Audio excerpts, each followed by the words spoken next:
إن الحمد لله نحمده ونستعينه ونستغفره ونعوذ بالله من شرور أنفسنا وسيئات أعمالنا من يهده الله فلا مضل له ومن يضلل فلا هادي له وأشهد أن لا إله إلا الله وحده لا شريك له وأشهد أن محمدا عبده ورسوله أما بعد فإن خير الحديث كتاب الله وخير الهدي هدي محمد صلى الله تعالى عليه وسلم وشر الأمور محدثاتها وكل محدثة بدعة وكل بدعة ضلالة وكل ضلالة في النار من يطع الله ورسوله فقد رشد واهتدى ومن يعص الله ورسوله فقد ضل وغوى اللهم صل على محمد وعلى آل محمد كما صليت على إبراهيم وعلى آل إبراهيم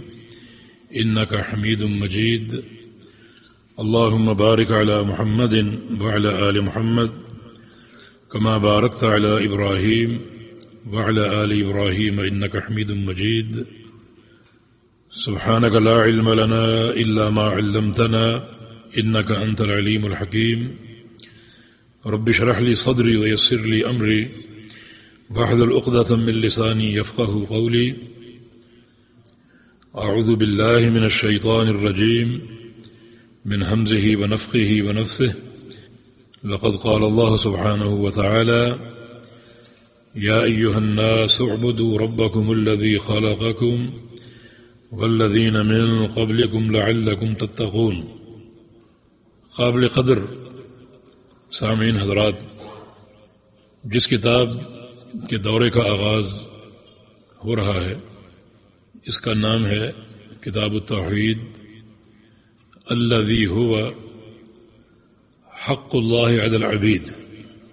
یہ اس کا مکمل نام ہے، کتاب التوحید الذی هو حق اللہ علی العبید. یہ کتاب توحید کی ہے، وہ توحید جو اللہ کا حق ہے علی العبید، تمام بندوں پر. دیکھیں اس کتاب میں صاحب کتاب کے کس قدر درد دل کا اظہار ہو رہا ہے کہ یہ اللہ تعالیٰ کا حق ہے عبید پر. عبید عبد کی جمع ہے، عبد کی جمع عباد بھی آتی ہے اور عبید بھی. بندوں پر، تمام بندوں پر، کوئی بندہ اس سے مستثنا نہیں. یہ توحید ایسا حق ہے. کس کا؟ اللہ تعالیٰ کا. اللہ تعالیٰ کون ہے؟ جو ہمارا خالق ہے، مالک ہے، رازق ہے. اس قدر نعمتیں عطا فرمائیں کہ اس کا یہ دعویٰ ہے وَإِن تَعُدُّوا نِعْمَةَ اللَّهِ لَا تُحْصُوهَا. اگر پوری کائنات مل کر اللہ تعالیٰ کی نعمتوں کو شمار کرنے بیٹھ جائے تو شمار نہیں کر سکتی، ان کا حق ادا نہیں کر سکتی. جو کچھ تمہیں دیا ہے اسے تم گن نہیں سکتے، بلکہ مزید فرمایا کہ لئن شکرتم لأزیدنکم، اگر تم شکر کرتے رہو گے تو اور دوں گا.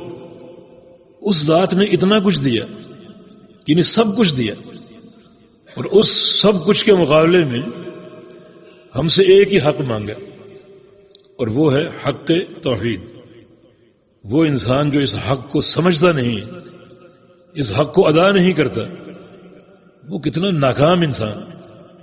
قرآن اس کو شر البریہ کہتا ہے کہ ساری مخلوقات میں سب سے بدتر انسان وہ ہے.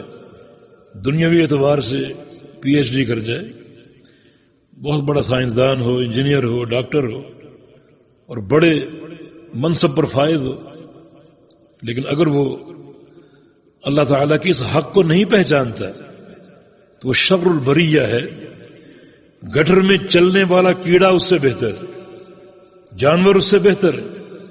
کس سے؟ جو حق توحید کو نہیں پہچانتا کہ اللہ تعالیٰ نے اتنا کچھ دیا اور سب کچھ دیا، اور اس کے مقابلے میں ایک ہی حق مانگا ہے، وہ حق توحید. تو جو انسان اسے بھی ادا کرنے سے قاصر ہو تو وہ بہت ہی ناکام انسان ہے. دنیا کی ہر شے اس سے افضل ہے. اور شیخ نے یہ نام نبی اسلام کی حدیث سے لیے یہ حدیث معاذ بن جبل رضی اللہ عنہ آگے آپ پڑھیں گے آج ہی، اس حدیث سے یہ نام لیا ہے کتاب التوحید الذی هو حق اللہ علی العبید، کہ اللہ تعالیٰ کے بندوں پر ایک ہی حق ہے اور وہ حق توحید ہے۔ اللہ تعالیٰ کا حسن ادب توحید میں، اور بندے کی عظمت اسی توحید کو قبول کرنے میں ہے۔ وہ ہم نے ادب کی بات کی، بات سے بات نکلتی ہے، جب حسن ادب توحید میں ہے تو بعض اوقات ایک جملہ ہم استعمال کرتے ہیں کہ اللہ تعالیٰ فرماتے ہیں، یہ ادب نہیں ہے، یہ ادب انسانوں کے بیچ میں، فلاں تشریف لاتے ہیں، فلاں آتے ہیں، فلاں فرماتے ہیں، جمع کے صیغے میں تعدد کی بو ہے۔ اللہ تعالیٰ فرماتا ہے، یہ ادب ہے، فرماتا ہے اس میں واحد کا اظہار ہے، اور فرماتے ہیں میں تعدد کی بو آتی۔ اللہ تعالیٰ کا سب سے زیادہ ادب کرنے والا کون ہے؟ محمد الرسول اللہ صلی اللہ علیہ وسلم، اور آپ کی ساری دعائیں آپ اٹھا کر دیکھ لیجئے، ان میں واحد کا صیغہ ہے۔ اللہم انت ربی، کیا معنی انت کا؟ یہ جمع ہے یا واحد ہے؟ اتنا تو آپ جانتے ہی ہوں گے، واحد ہے، انتم نہیں۔ اس ذات کا کمال ادب وحدت میں ہے، ہر اس صیغے میں جس میں توحید ہو، جس میں وحدت ہو۔ اللہ تعالیٰ فرماتے ہیں نہیں، اللہ تعالیٰ فرماتا ہے، یہ اس کا ادب ہے۔ اللہ تعالیٰ کا حق، حق توحید، یہ سب سے بڑا حق ہے۔ جتنے حقوق اس کائنات کے ہیں، کسی بھی شخصیت کے، کسی بھی انسان کے، سب سے مقدم حق اللہ رب العزت کا، اور جو شخص اس حق کو ضائع کر دے وہ سارے حقوق برباد کر دے گا۔ احفظ اللہ یحفظ کا، تو اللہ تعالیٰ کے دین کی اور اس کی توحید کی حفاظت کر، اللہ تعالیٰ تیری حفاظت کرے گا۔ اور اگر تو نے اس بنیادی حق کو ضائع کر دیا تو اللہ تعالیٰ بھی تیرے تمام حقوق پامال کر دے گا۔ یہ ہمارے ملکوں میں امن کیوں نہیں، استقرار کیوں نہیں، معیشت کا استحکام کیوں نہیں؟ اس لیے کہ ہم نے حق توحید کو پامال کر دیا، تو اللہ تعالیٰ کو بھی ہماری کوئی پرواہ نہیں۔ فَلْيَعْبُدُوا رَبَّ هَذَا الْبَيْتِ الَّذِي أَطْعَمَهُم مِّن جُوعٍ وَآمَنَهُم مِّن خَوْفٍ۔ اس گھر کے رب کی عبادت کر لو، تم پر جب خوف آئے گا تو امن آ جائے گا، اور تمہیں بھوک لگے گی تو کھانا مل جائے گا۔ اللہ تعالیٰ دونوں ضمانتیں لے رہے، اور انسانیت کے دو ہی حقوق ہیں، انسان کو امن چاہیے اور روٹی چاہیے، اور یہ دونوں حقوق مضمر ہیں اللہ تعالیٰ کی توحید کے فہم میں کہ اس کا حق ہے۔ اس حق کو ادا کرو، تمہارے حقوق کا تحفظ ہوگا۔ اس حق کو ضائع کر دو گے، تمہارے حقوق بھی پامال ہو جائیں گے۔ کوئی ضرورت نہیں غور و فکر کرنے کی کہ ہمارے ملکوں کی معیشت زبوں حال کیوں ہے، ہم پریشان کیوں ہیں، اور یہاں امن کیوں نہیں، استقرار کیوں نہیں۔ کوئی ضرورت نہیں ان مدبروں کے بیٹھنے کی، یہ طے ہو چکی باتیں۔ تمہارا تحفظ حق توحید کی حفاظت میں، اور تمہاری ناکامی حقوق کی پامالی اللہ تعالیٰ کے اس حق کو ضائع کرنے میں۔ تو صاحب کتاب نے، شیخ الاسلام نے، اس کتاب کے نام ہی سے یہ سارا پیغام دے دیا کہ توحید اللہ تعالیٰ کا تمام بندوں پر حق ہے، بنیادی حق ہے، مقدم حق ہے، سارے حقوق میں یہ پہلا حق ہے جس کا فہم ضروری ہے اور جس کو اختیار کرنا ضروری۔ تو اس نام کے تعارف کے بعد ہم کتاب کا آغاز کرتے ہیں۔ پڑھیے، بارک اللہ فیک۔ بسم الله الحمد لله والصلاة والسلام على رسول الله. قال المؤلف شيخ الإسلام محمد بن عبد الوهاب رحمه الله تعالى في كتاب التوحيد، وقول الله تعالى وما خلقت الجن والإنس إلا ليعبدون، وقوله ولقد بعثنا في كل أمة رسولا أن اعبدوا الله واجتنبوا الطاغوت، وقوله وقضى ربك ألا تعبدوا إلا إياه وبالوالدين إحسانا، وقوله واعبدوا الله ولا تشركوا به شيئا، وقوله قل تعالوا أتل ما حرم ربكم عليكم ألا تشركوا به شيئا. بارک اللہ فیک، فتح اللہ علیک. کتاب التوحید یہ ہمارا پہلا عنوان ہے، اور اس عنوان سے مراد توحید کا وجوب اور توحید کی فرضیت، عقیدہ توحید، اس کا فہم، اس کو اپنانا اور اختیار کرنا فرض ہے. فرض کیوں ہے؟ کیونکہ اللہ تعالیٰ کا حق ہے. کیا اللہ تعالیٰ کا حق فرض نہیں ہوگا؟ اللہ تعالیٰ کے حق میں ہمیں کوئی اختیار ہوگا، کوئی تعامل ہوگا؟ نہیں. دوستو اور بھائیوں، توحید کی 3 اقسام ہیں. توحید کا معنی اللہ تعالیٰ کو ایک ماننا. توحید کا معنی یہ باعتبار عربی قواعد کے باب تفعیل کا مصدر ہے، وحد یوحد توحیدن، اور توحید کا معنی ایک ماننا، ایک قرار دینا. تو توحید سے مراد کیا ہے؟ اللہ تعالیٰ کو ایک قرار دینا. کس چیز میں؟ 3 چیزوں میں. بس ان 3 چیزوں کو جان لیجیے، مکمل توحید آپ کو حاصل ہو جائے گی. توحید کا معنی اللہ تعالیٰ کو ایک قرار دینا، ایک ماننا، ایک تسلیم کرنا، یہ عقیدہ رکھنا کہ وہ ایک ہے. کس چیز میں؟ 3 چیزوں میں. نمبر 1 ربوبیت، نمبر 2 الوہیت، اور نمبر 3 اسماء و صفات. توحید یعنی یہ فرض ہے کہ اللہ کو ایک مانو ان 3 چیزوں میں. اس کی ربوبیت میں، وہ ربوبیت میں اکیلا ہے، اور نمبر 2 الوہیت میں اکیلا ہے، اور نمبر 3 اپنے ناموں میں، اپنی صفات میں، اپنے کاموں میں اکیلا ہے. اب آپ کے ذہن میں سوال ہوگا ربوبیت کیا ہے؟ بالکل درست سوال ہے. ربوبیت بھی 3 چیزوں کا نام ہے. ربوبیت میں 3 چیزیں ہیں. ان 3 چیزوں میں اللہ تعالیٰ کو اکیلا ماننا اور جاننا ضروری ہے. نمبر 1 اللہ تعالیٰ خالق ہے، یعنی پیدا کرنے والا. اور ایک بات شروع سے ذہن نشین کر لیجئے کہ اللہ تعالیٰ کی پوری توحید نفی اور اثبات کے ساتھ، یہ بات بار بار آئے گی، پوری توحید اثبات اور نفی کے ساتھ. یوں کہا جائے گا اللہ تعالیٰ خالق ہے، یہ اثبات ہے. اور نفی کیا ہے؟ اس کے سوا کوئی خالق نہیں ہے.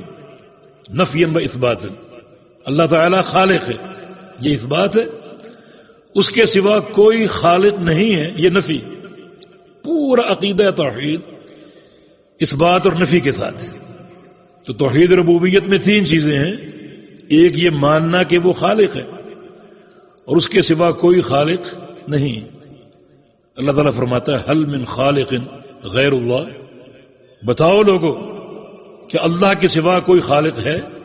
الا لہ الخلق والامر، پوری کائنات کی خلق اللہ کے لیے، والامر، اور پوری کائنات پر امر بھی اللہ کا چلتا ہے، کسی اور کا نہیں چلتا. اس بات اور نفی ذہن میں رکھو. الا لہ الخلق، یہ پوری دنیا اللہ کی خلق ہے، اس کے علاوہ کسی کی خلق نہیں ہے. والامر، اور پوری دنیا پر اللہ کا امر قائم ہے، اس کے سوا کسی اور کا امر قائم نہیں ہے. نفی و اثبات ہے. تو یہ ہے توحید ربوبیت کا پہلا عنصر کہ اللہ تعالیٰ کو خالق ماننا اور اس کے سوا کسی کو خالق نہ ماننا. اگر کوئی شخص اللہ تعالیٰ کو خالق مانتا ہے اور کسی ایک چیز میں کسی غیر کو خالق مانتا ہے، دیکھو اس توحید کی نزاکت دیکھو، تو کیا وہ مومن رہے گا؟ نہیں، وہ دین سے خارج ہو جائے گا. آئیے ایک حدیث پر غور کریں. رسول اکرم صلی اللہ علیہ وسلم کا سفر حدیبیہ جاری تھا. یہ صلح حدیبیہ کا سفر. دوران سفر رات کو بارش ہوئی. رسول کریم صلی اللہ علیہ وسلم نے صبح فجر کی جماعت کرائی اور نماز سے فارغ ہو کر صحابہ کو ایک درس دیا، بلکہ اللہ تعالیٰ کا ایک پیغام پہنچایا. اللہ تعالیٰ نے فرمایا اصبح من عبادی مؤمن بی وکافر بی. یہ جو رات بارش برسی ہے، اس ایک بارش نے برس کر کچھ بندوں کے ایمان تازہ کر دیے اور اسی بارش نے کچھ بندوں کو کافر بنا دی. ایک ہی بارش نے کچھ بندوں کے ایمان تازہ کر دیے اور اسی بارش نے کچھ بندوں کو کفر کی وادی میں دھکیل دیے. صحابہ کرام بڑا حیران و پریشان، یہ کیا معاملہ ہے؟ نبی علیہ السلام سے پوچھا کہ اس کی تفصیل کیا ہے؟ تو رسول اللہ صلی اللہ علیہ وسلم نے ارشاد فرمایا اما من قال مطرنا بفضل اللہ فهو مؤمن بی وکافر بالکواکب. جس شخص نے بارش کو دیکھ کر کہا یہ اللہ کا فضل ہے، یہ اللہ کی خلق ہے، اللہ کی دین ہے اور اللہ کے امر سے اتری ہے، اس ایک جملے نے اس کے ایمان کو تازہ کر دیا، اس کا ایمان نکھر گیا، اس کے ایمان میں بہار آ گئی. اور جس شخص نے اسی بارش کو دیکھ کر کہا کہ مطرنا بنوع کذا، یہ تو فلاں ستارے کی تاثیر ہے، یہ فلاں شخصیت کی دین ہے، اللہ کی نعمت کو منسوب کیا غیر اللہ کی طرف. فرمایا کہ ایک ہی جملے سے وہ کفر کی وادی میں داخل ہو گیا. یہ توحید ربوبیت کی نزاکت آپ دیکھیں کہ توحید ربوبیت کے تعلق سے جنت اور جہنم کتنی قریب ہے. ایک ہی جملے نے انسان کو اور اس کے ایمان کو نکھار دیا اور وہ جنتی ہو گیا، اور ایک ہی جملے نے اس کے ایمان کو ختم کر دیا. ہمارے ہاں اللہ رب العزت کی نعمتوں کو کس طرح چن چن کے غیر اللہ کے نام منسوب کیا جا رہا ہے. اولاد فلاں دیتا ہے، روزی فلاں دیتا ہے، شفا فلاں دیتا ہے، اور پھر مزاروں کے طواف ہوتے ہیں. خواتین اولاد کے حصول کے لیے جا کر قبروں پر بیٹھتی ہیں، قبروں کی مجاورت کرتی ہیں. نعمتیں اللہ رب العزت کی، بیٹا اللہ دیتا ہے اور نام کیا ہے؟ عطا محمد، محمد کی عطا ہے. بیٹا اللہ نے دیا اور نام کیا ہے؟ پیر بخش، پیر نے بخشا. تو بھائی یہ توحید ربوبیت کے خلاف ہے. اس توحید کی نزاکت آپ دیکھیں تو بڑی احتیاط کی اور بڑے اپنے عقیدے کے تحفظ اور سلامتی کی ضرورت. تو پہلی چیز کیا ہے توحید ربوبیت میں؟ اللہ تعالیٰ ہی خالق ہے، اس کے سوا کوئی خالق نہیں. آپ کہیں گے کہ انسان تو ایٹم بم بنا دیتے، یہ خالقیت نہیں ہے؟ انسان نے گاڑیاں بنا دی، جہاز بنا دیے. بھائی خلق کا اصل معنی عدم کو وجود دینا ہے.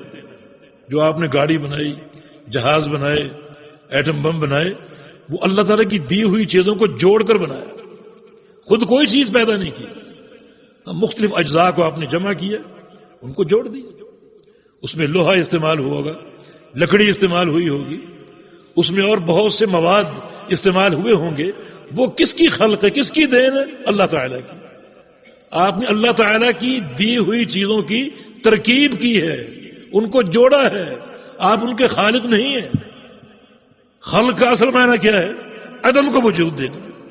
پانی کے بغیر پانی بنانا، مٹی کے بغیر مٹی بنانا، لوہے کے بغیر لوہا بنانا. یہ کس کی شان ہے؟ اللہ رب العزت کی. تو کیا ثابت ہو؟ اللہ تعالیٰ خالق ہے، اس کے سوا کوئی خالق نہیں ہے. وہی عقیدہ توحید نفی و اثبات ہے. دوسری چیز اللہ تعالیٰ مالک ہے توحید ربوبیت میں، اس کے سوا کوئی مالک نہیں. اللہ تعالیٰ ہی مالک ہے. وَلِلَّهِ مُلْكُ السَّمَاوَاتِ وَالْأَرْضِ تَبَارَكَ الَّذِي بِيَدِهِ الْمُلْكُ. وہ ذات بابرکت، اس کے ہاتھ میں ملک ہے، پوری کائنات کی بادشاہت ہے، وہ پوری کائنات کا مالک ہے. آسمانوں اور زمینوں کا مالک اللہ ہے، اس کے سوا کوئی مالک نہیں. ما یملکون من قطمیر. جن جن کو تم اللہ کے سوا پکارتے ہو وہ قطمیر کے بھی مالک نہیں. قطمیر کے جن جن کو پکارا گیا، یہ آج پکارا جا رہا ہے یا قیامت تک پکارا جائے گا، وہ سارے اکٹھے ہو کر ایک قطمیر کے مالک نہیں. قطمیر کیا ہے؟ کھجور نہیں، کھجور کی گٹھلی وہ بھی نہیں. گٹھلی کے اندر ایک باریک دھاگا ہوتا ہے، وہ قطمیر.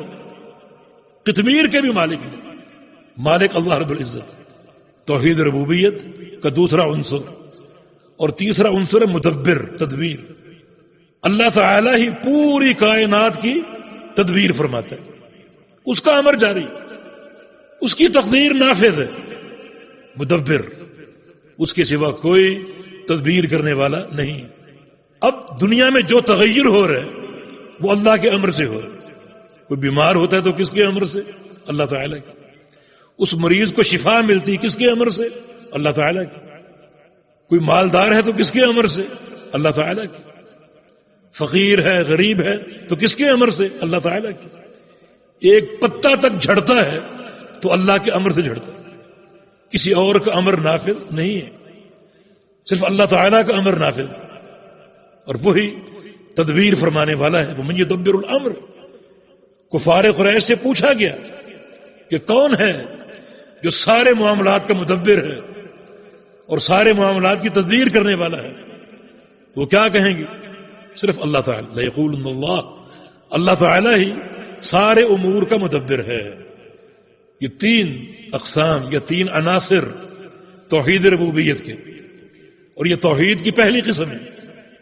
توحید کی پہلی قسم کہ اللہ تعالیٰ رب ہے، یعنی خالق ہے، اس کے سوا کوئی خالق نہیں ہے، مالک ہے، اس کے سوا کوئی مالک نہیں ہے، مدبر ہے، اس کے سوا کوئی مدبر نہیں۔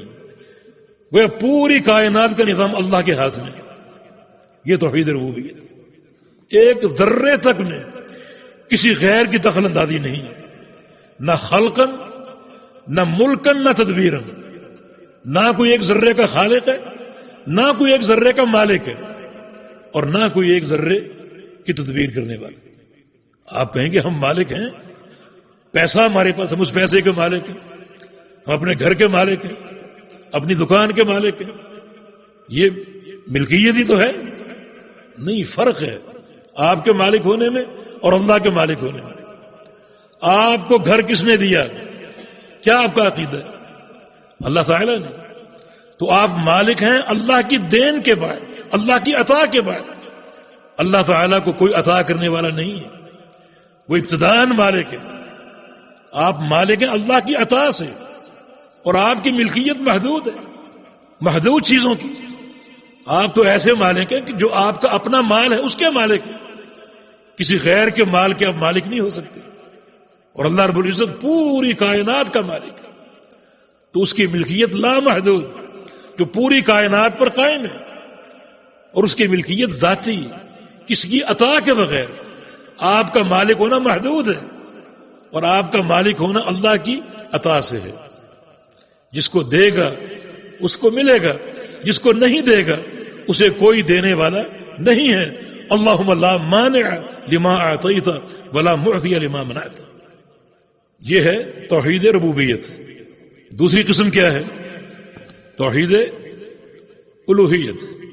اللہ تعالیٰ کو رب مان لیا آپ نے، جو قرآن کی پہلی دعوت ہے، بسم اللہ الرحمن الرحیم الحمدللہ رب العالمین۔ تمام تعریفیں اللہ کے لیے جو رب العالمین، یہ پہلی دعوت، پہلا عقیدہ، ربوبیت کا عقیدہ، یہ ماننا ضروری ہے۔ رب مان لیا تو پھر ضروری ہے کہ اگلے مرحلے کو مانا۔ جو رب ہے وہی عبادت کے لائق ہے، اللہ کے سوا کوئی رب ہے نہیں ہے، لہذا اس کے سوا کوئی معبود نہیں ہو سکتا۔ جو رب ہے وہی معبود ہے۔ قرآن کہتا ہے یا ایھا الناس اعبدوا ربکم الذی خلقکم والذین من قبلکم لعلکم تتقون۔ اے لوگو، اپنے رب کی عبادت کرو۔ کون رب اور کیوں اس کی عبادت کریں؟ الذی خلقکم، جو تمہارا خالق ہے، جس نے تمہیں پیدا کیا۔ تو اس کا معبود ہونا کیوں ہے؟ کیونکہ وہ خالق ہے۔ اس کا خالق ہونا اس کے معبود ہونے کی دلیل ہے، یہ اس کے معبود ہونے کی تعلیل ہے۔ وہ پورے جہاں کا خالق ہے، تمہارا بھی، تم سے پہلوں کا بھی، تمہارے بعد میں آنے والوں کا بھی۔ تو پھر وہی ہر قسم کی عبادت کے لائق ہے اور ہر قسم کی عبادت کے مستحق ہے۔ اس کی عبادت کرو۔ اور آپ اچھی طرح یہ بات جان لیجئے کہ انبیاء کی اصل دعوت توحید الوہیت ہے، ورنہ توحید ربوبیت سب جانتے ہیں، سب مانتے ہیں۔ اللہ تعالیٰ کی ربوبیت کا کوئی منکر نہیں۔ مشرکین مکہ سے پوچھا گیا آسمانوں کا خالق کون، زمینوں کا خالق کون، امور کی تدبیر کرنے والا کون؟ یہ جو تمہاری آنکھیں اور کان ہیں تمہارے ساتھ لگے ہوئے، ان کا مالک کون؟ کہتے اللہ۔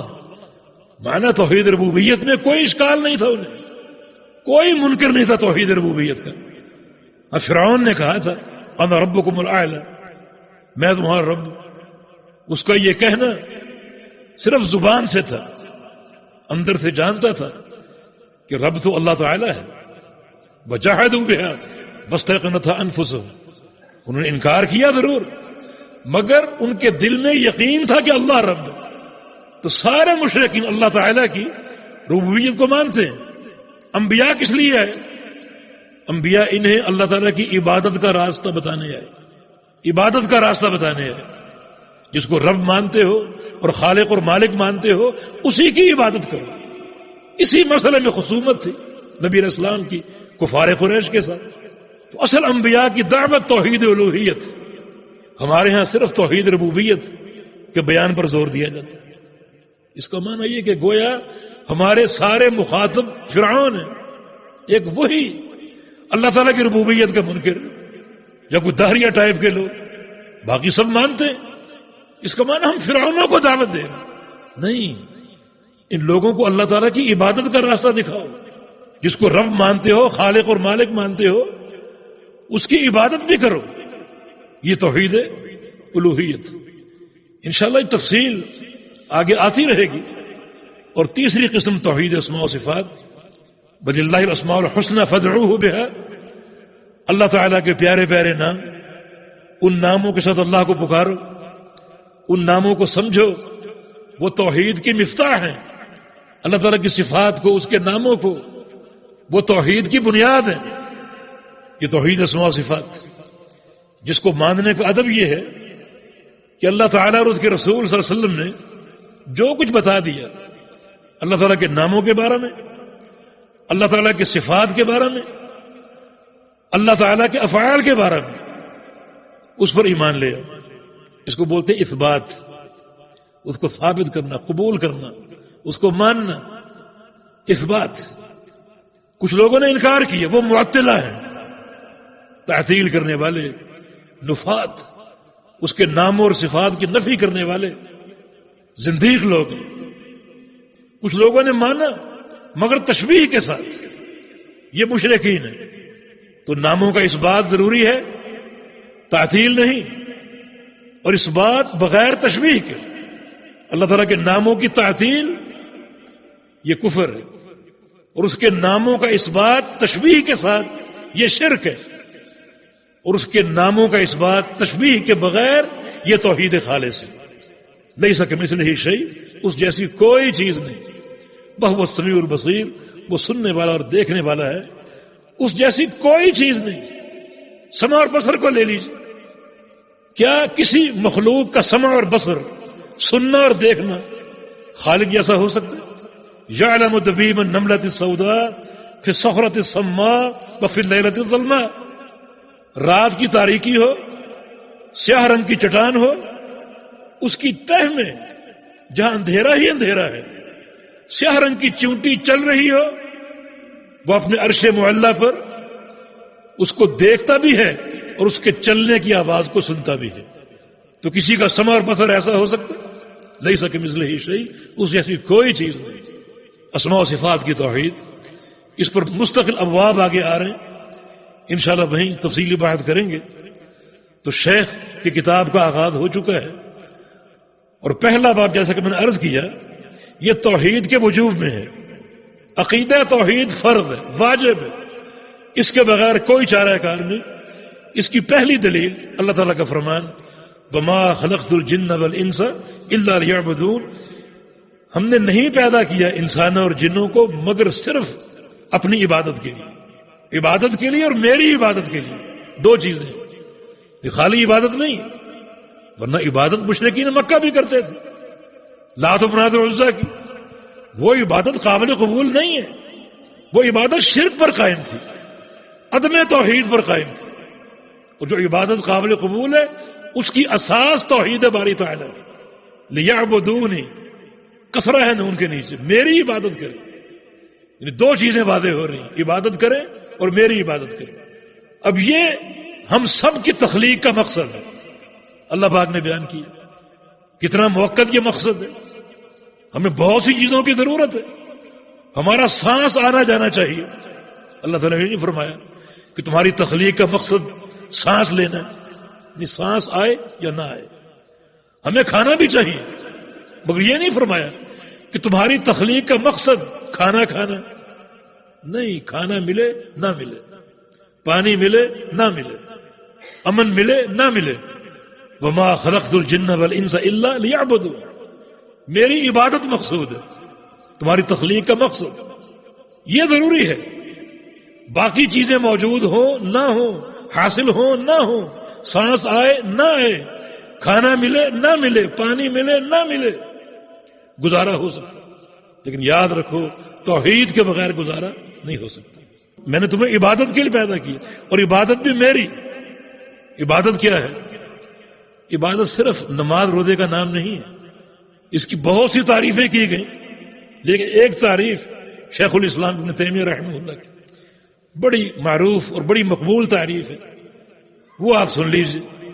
العبادت اسم جامع، العبادت اسم جامع لكل ما يحبه الله ويرضاه من الاقوال والاعمال الظاهره والباطنه. العبادت اسم جامع لكل ما يحبه الله ويرضاه من الاقوال والاعمال الظاهره والباطنه. عبادت ایک بڑا جامع نام ہے، بڑا جامع لفظ ہے. بلکہ مجھے کہنے دیجئے، عبادت وہ لفظ ہے جو پورے دین کا محور ہے، پورے دین کی بنیاد ہے. ایک بڑا جامع نام، لکل ما یحبہ اللہ ویرضاہ من الاقوال. کس چیز کا نام ہے؟ اللہ تعالی پسند فرماتا ہے اور محبت فرماتا ہے جس قول سے، جس بات سے، جو بات کہنی اللہ کو پسند ہے، جس میں اللہ کی رضا ہے، وہ بات کہنا عبادت ہے. اور وہ عمل جو اللہ کو پسند ہے، وہ عمل کرنا عبادت ہے، خواہ وہ ظاہری ہو یا باطنی. ظاہری عمل کیا ہے؟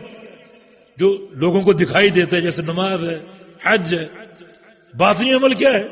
دل کے اعمال، اخلاص ہے. التقوی ہاں ہن، تقوی یہاں ہے، یہ باطنی عبادت ہے. تو ان سارے امور میں جو چیز اللہ کو پسند ہے وہ عبادت ہے. تو اس سے کیا ثابت ہوا کہ ہم نے اپنی زبان سے کیا کہنا ہے؟ وہ بات جو اللہ کو پسند ہے. کیوں؟ ہمارا مقصد تخلیق اس کی عبادت ہے. کہتے ہیں پہلے تولو پھر بولو. یہ نہیں کہ جو چاہے کہتے پھریں. دیکھو شریعت کتنا آپ کا میدان محدود کر رہی ہے.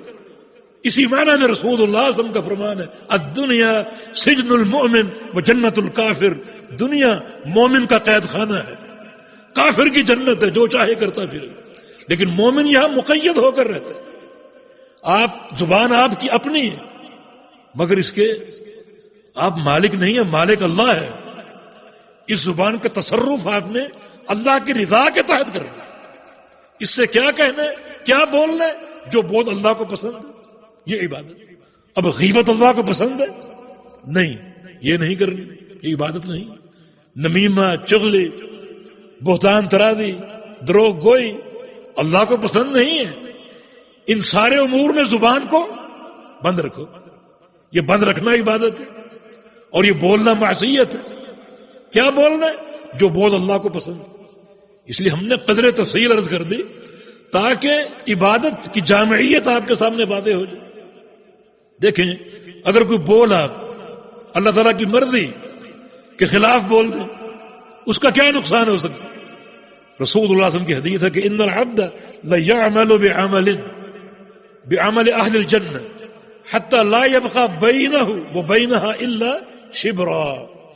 ایک شخص جنت والے عمل کرتا ہے اتنے زیادہ کہ اس کے اور جنت کے درمیان صرف ایک بالشت کا فاصلہ باقی بچتا ہے، صرف ایک بالشت. ثم يتكلم بكلمة تهوي به في نار جہنم 70 خریفا. اتنا قریب پہنچ کر اپنی زبان سے ایک بول ایسا بولتا ہے کہ وہ ایک ہی بول اس کو جہنم میں 70 سال نیچے پھینک دے. تو پھر کیا اس سے ثابت ہوا کہ کیا ہم اپنی زبان کے استعمال میں خود مختار ہیں؟ یا زبان کے استعمال میں ہم پر عبادت کی پابندی ہے؟ پابندی. اس سے کیا بولنا ہے؟ جو بہت اللہ کی رضا میں ہے، جو اللہ کو پسند ہے، جو بڑا کارگر بول ہو. یہ باتیں بعض اوقات قیامت تک کے لیے صدقہ جاریہ بن جاتی. ایک مثال دیتا ہوں آپ.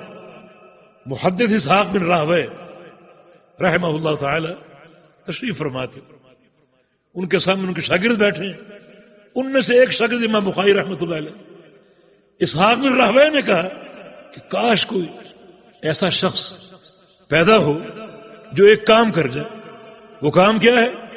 ایک کتاب لکھے جو صرف صحیح حدیثوں پر مشتمل ہو، صرف صحیح حدیثوں پر. یہ ایک چھوٹا سا کلمہ، ایک زبان کا بول تھا. امام بخاری فرماتے ہیں کہ واقعہ ذالک فی قلبی، یہ بات میرے دل میں بیٹھ گئی، یہ کام میں کروں. اور اللہ نے توفیق دی. مشاورت کس کی تھی؟ راستہ کس نے دکھایا؟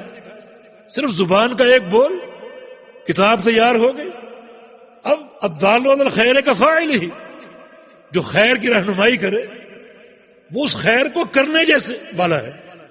جیسے ایک شخص وہ کام کرتا ہے جو اس کو اجر ملتا ہے، جو اس کی رہنمائی کرتا ہے اس کو بھی اس کے برابر اجر ملتا ہے. تو ایک ہی بول کہاں سے کہاں لے گیا.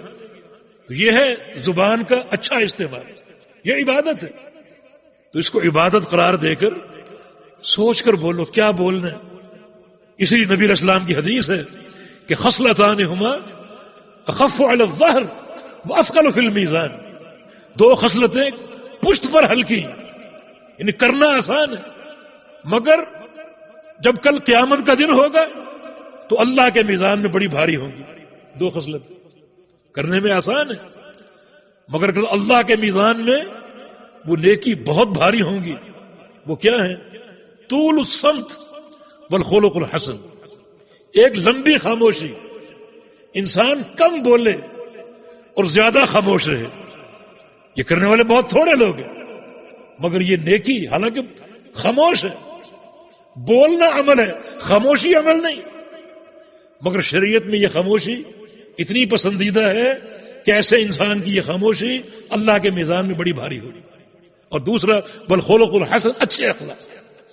اچھے اخلاق اثقل شیء فی المیزان الخلق الحسن. اللہ کے میزان میں سب سے بھاری عمل اچھے اخلاق. تو شیخ الاسلام کی تعریف کی وضاحت ہم نے کر دی.